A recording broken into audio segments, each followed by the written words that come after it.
जय श्री कृष्ण।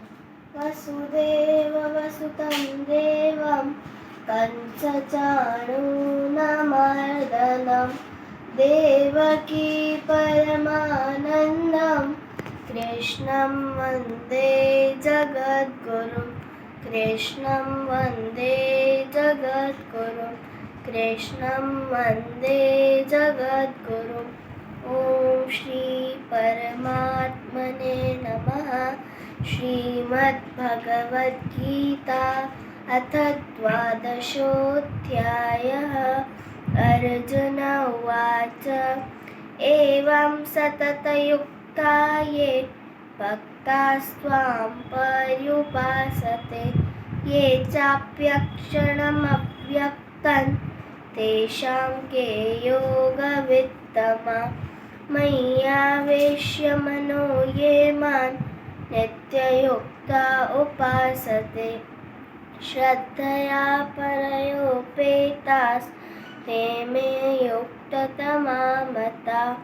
ते त्वक्षरमनिर्देश्यम् अव्यक्तं पर्युपासते सर्वत्र गमचिन्त्यं च कूटस्थलमचलं ध्रुवं सन्नियम्येन्द्रियग्रामं सर्वत्र समबुद्धया ते प्राप्नुवन्ति मामेव सर्वभूतहिते रताः। क्लेशोऽधिकतरस्तेषाम् अव्यक्तासक्तचेतसाम् अव्यक्ता हि गतिर्दुःखं देहवद्भिर्व्याप्यते ये तु सर्वाणि कर्माणि मयि सन्न्यस्य मत्परा अनन्येनैव योगेन मां ध्यायन्त उपासते तेषां समुद्धरता मृत्युसंसारसागरात् भवामि न चिरात् पार्थ मय्यावेशितचेतसा मय्येव मन आदत्स्व मयि बुद्धिं निवेशय निवशिष्यसि मय्येव अत ऊर्ध्वं न संशयः।